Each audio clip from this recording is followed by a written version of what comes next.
Viewers, welcome back this morning to the Tobago Updates morning show. On our program this morning, we're chatting with Bradon Roberts, the Tobago Officer for Tutor. As we focus this morning on school repairs, this reopening of school, so many issues facing our schools and our students today, being the first day of the new school year, school term. Bradon Roberts, good morning and welcome to you. Good morning. It's always a pleasure to be on set.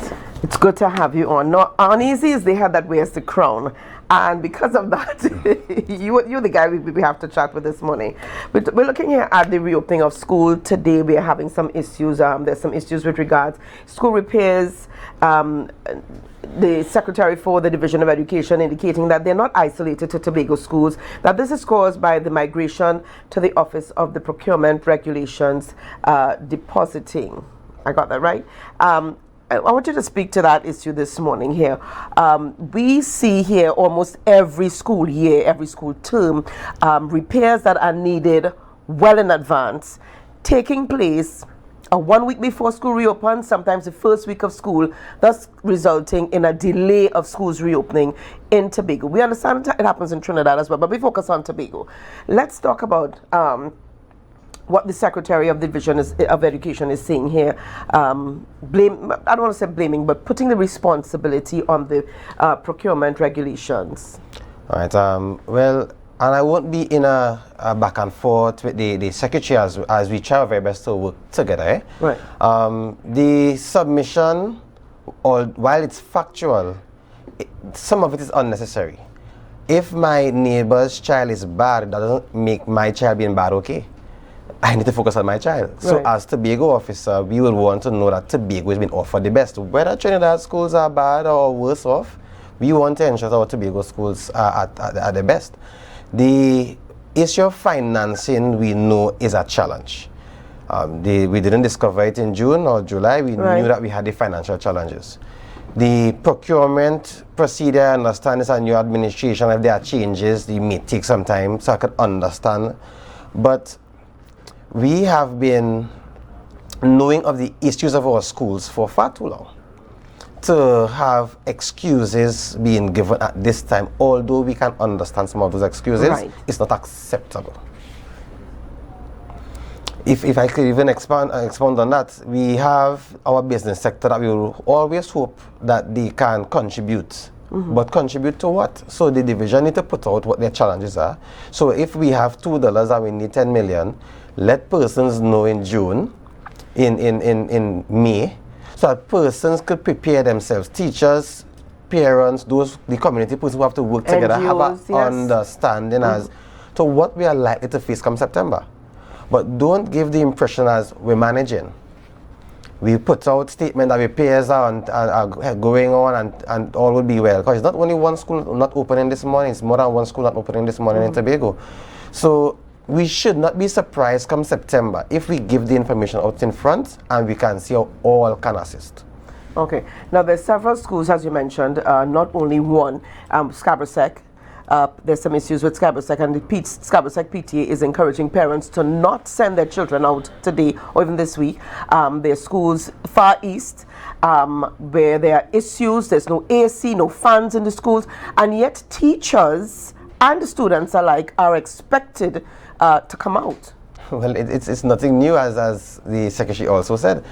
It's for several years we make schools ready enough so that we can say all open, but to see that how ready is ready enough? Either the school is safe and conducive to education or it is not. So ready enough is the political term that they would usually put forward to us. And through to the teachers would find a way to make things work, which we would have had for several years. So when tutors come forward and we're advocating and they see us as obstructionists and so on, if some of our citizens spend a day in the life of a teacher, they would understand with one day what the challenge really is. So we have some schools where they started to do over the floor, I think they cast palliative care floor to tile up the school. They started at very late, so of course palliative care not able to open. I saw where they were doing some resurfacing at Mountain George as well, and they are not able to open. We see the alumni, not the alumni, the PT at Scarborough Secondary School asking the parents to keep on their children. Well, for me, first of all, it's pleasing to see that the PTA is making a stance. To say that I am happy that our students may lose a day, it's never desired. That tutor wants any shutdown of any school. But there will be school today.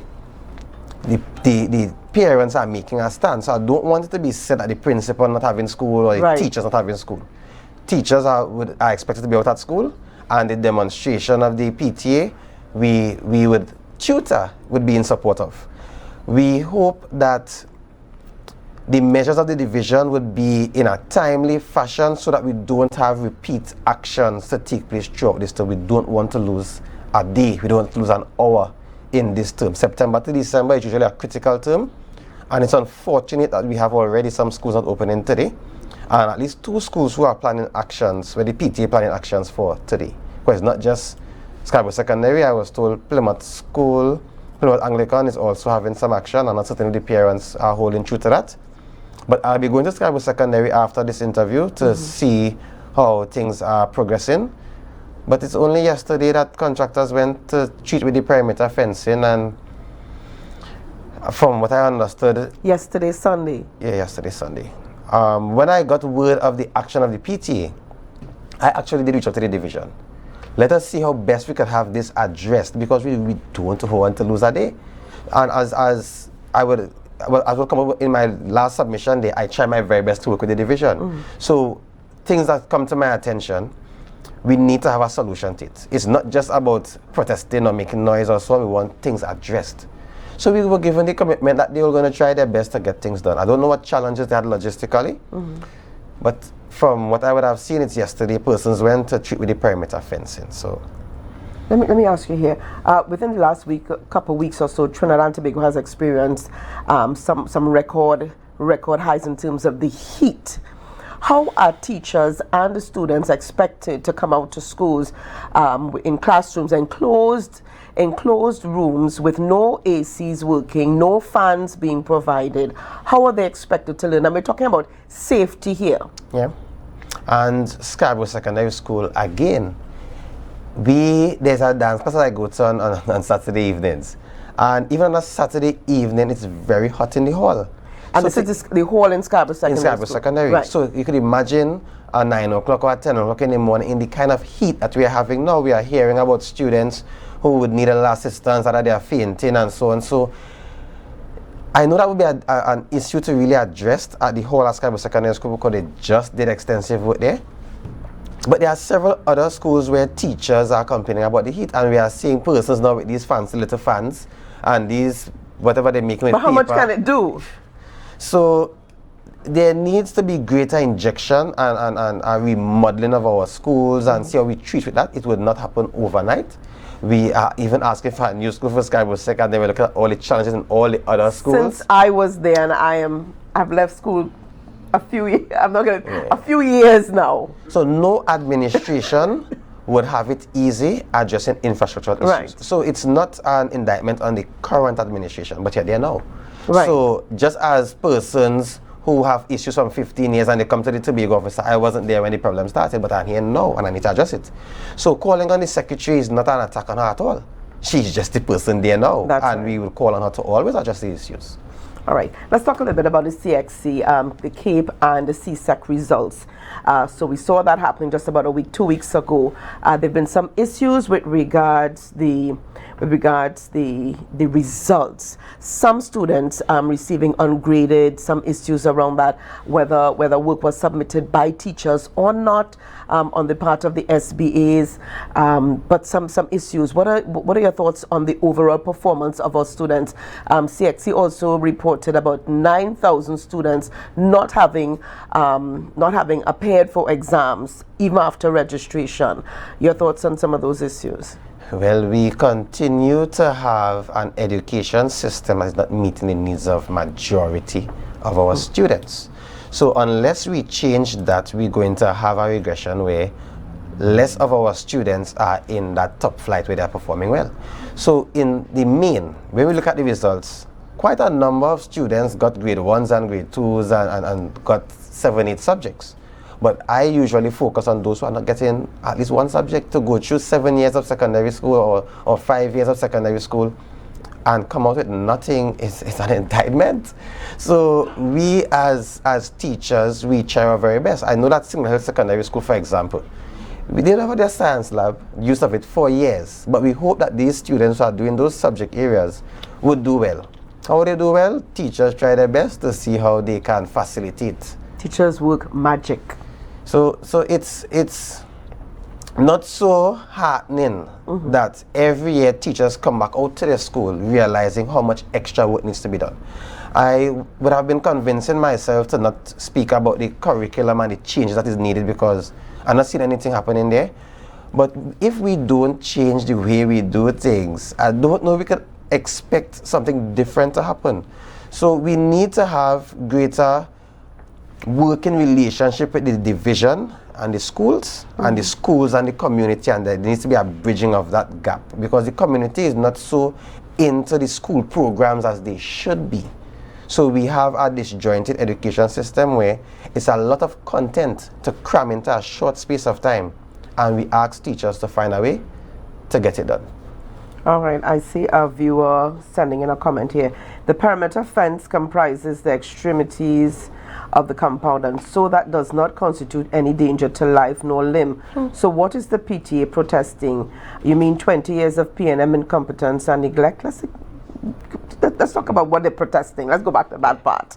Right, so it's an interesting comment though, because during the pandemic, we saw where there was a vehicle that came to the bottom of the hill and some young fellows came out and there was a big fight at the bottom of the hill there.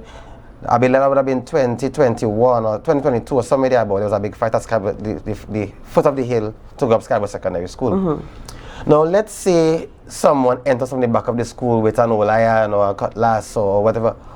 We will get the fence fixed in no time, you know. It's the same thing that happened with Scarborough RC School. It's only when there was a breach. When there was a breach, we have the new school, and well, first they did the fencing, and now we have the new school. So to say that the fencing is not an issue, we need to expand our vision. It is definitely an issue. Anybody can enter the school from the back of the school. Whoever enters to the front of the school can create whatever mischief. Children can run away when parents drop off their innocent children at school. They can run away through the back of the school. So to say that the perimeter fencing is not an issue, it's not accurate at all. And I always read the comments about 21 years. Now, I'm not into the politics of this thing. I am living in Tobago now. And first of all, as Tobago officer, I was not the Tobago officer for the last 20 years. Since I've been Tobago officer, I've been advocating. And should we have had the former Tobago officer, although we protested education already because we have, as tutors, always been resilient throughout the years on our infrastructural issues, our hardship to our teachers. So the 20 years, the political thing and the politics in Tobago is depriving us from being able to move forward because everything is a red jersey, a blue jersey, and a white jersey, and we're not dealing with issues. Granted, we live in a world and a society where we look at the outside countries, and some of our people take pattern when we see gunmen storming schools, and we see that type of breach of security to the schools. How impossible is that to happen? You know, for a scenario such as that to happen here. When we look at safety and security, let's look at Scarborough Sec. You made mention of how easy it is for someone to enter through the back gate. Even along the perimeter, even the broken fences along the way. You were there, I was there, and since I was there, it was happening. So let's look at that scenario. Should something like that happen here in Trinidad and Tobago at one of our local schools, what is in place? Well, it's not that should something happen in Trinidad and Tobago. It has been happening in Trinidad where gunmen run into certain schools. Tobago, it hasn't happened here. In Tobago, and even as we talk about it in a whisper because we don't want anyone to get the bright ideas. But I'm looking here at the safety of our children when we send them to school, when they leave our home. As a parent, when your children leave your home and they enter the school gates, the principal and the teachers are in charge. They are the ones caring for your child. should something like this happen at one of our schools, let's talk about what is in place in terms of the security. I'm not talking about MTS, and I'm talking about the infrastructural securities. Right, and when we speak about security, let me just make it very clear to those who are not aware. MTS and the security at our schools, they secure the compound. They are not there to secure the students. Go ahead. We have safety officers who are charged with the safety of our students and the safety of those persons on the compound. But it's not far-reaching for persons to enter the back of the school at all. So to me, it's very disheartening to see that we are wearing political lenses to see if this is an issue or not. We need to ensure that the perimeter of all our schools are addressed to the point that when a parent drops off their child, they know that the principal has the capability of ensuring security. There isn't nothing to be ensured there when there's that gaping hole or gaping holes at the back of the school. For persons, I mentioned this fight that was making the rounds on social media during the pandemic, it's very easy for persons to access the back of the school. And we are seeing where the mental challenges that we would have had. It don't have to be someone who have an issue with that child at the school. It could be someone with mental challenges entering the back of the school with a whole iron, with whatever it is, and they attack the first person that they see. So to say it is not a safety issue and to kind of trivialize it, I would not have liked students not coming out and not having the teaching. But you have to make a stand sometime. And things are not an issue until they become an issue. That's right. And until it's your child that has been attacked in the school, we will have all the things to say about what the division should have done. Yeah. Just to make mention here that both the Secretary and the Assistant Secretary of Education will be on GMT this morning from 8 a.m. So you can stay tuned. Tomorrow, that's tomorrow, okay. They will be on tomorrow morning at 8 a.m. Not today, but tomorrow morning at 8 a.m. Sorry for that. Bradon, let me ask you here, with regards to the Employee Assistant Program, the EAP. You talked a lot about teachers, what teachers are going through, and that's just a drop in the bucket. All right, uneasies they had again that way.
Viewers, welcome back. We do apologize for that. We had a bit of a technical glitch, so we do apologize for that.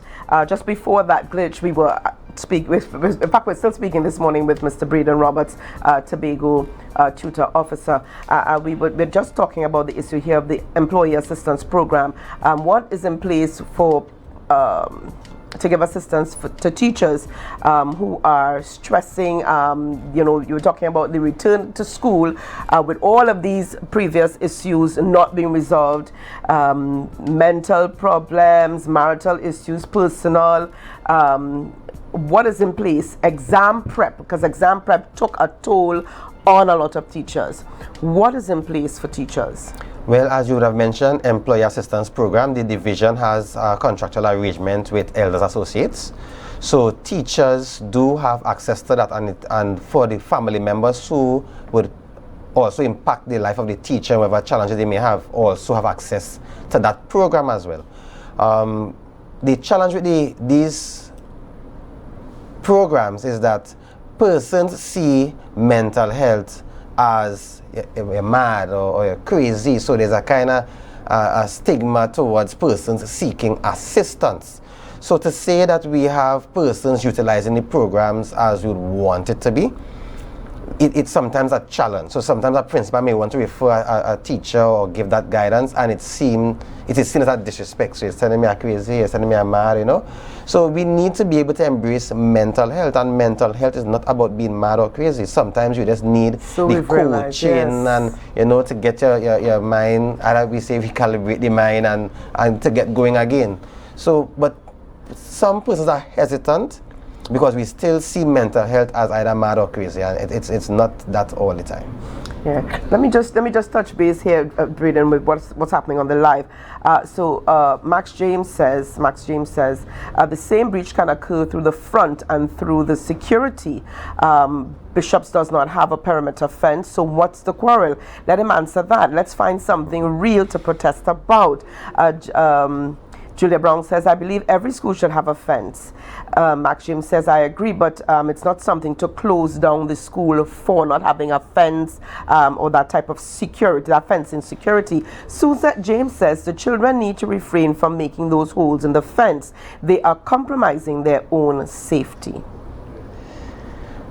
It's unfortunate to ask me to respond to that, because as I would have mentioned before, I don't know the children created the fence in the holes at the top of secondary school in the first place. The holes in the fence? It's by the seaside. Of course, after a while it will be deteriorated and so on. Should their family member be affected through this? That whole conversation will change. You see, a lot of us in society live in a certain level of comfort. So issues that would face other person doesn't face them, and they see it at a particular way. There's a quote that I read from time to time. A lot of us in leadership position, we don't try to fix the problem, we try to make enough money so the problem won't affect us. So if you're not affected, well, you're making noise for nonsense. I think that's one for status. Yeah, we're making noise for nonsense because it's not affecting me. So it's very unfortunate that we'd have even community leaders to make such comments because you're in a state of comfort. Bishops need to have the perimeter fence, just as Scarborough is advocating for theirs. To say that I support not having school, I don't support that. But you need to make a stance every now and again, because our politicians will continue to promise us things and don't deliver on it. And as Tobagonians, we sit back and we accept that, and then we blame, because we may have this administration for the next 20 years, and then we're going to blame them for doing nothing for 20 years. We need to advocate all now. All right. Well, thank you so much, and your words of encouragement to students and the teachers alike as they face the day ahead. Yes, and although we speak to the issues, I always want to encourage the teachers. At some point in time, we have to look past some of the frustrating elements and give our best. The association would be there. Once we work together, we will going to get betterment. So tutor will take up the fight, but teachers in the meantime, I want us, and parents, we work together and we give up our best to make the education as meaningful to our students as possible. Okay, well, thank you so much for chatting with us this morning. Bradon Roberts, Tutor Tobago Officer. I tell you, all the best to our students and teachers out there this morning as you face the term, the new school year, the new school term. It's a Monday, facing the new school week. All the best to you. Put your best foot forward. Viewers, lots more coming up this morning on the Tobago Updates morning show. So share the live, share the live, share the live.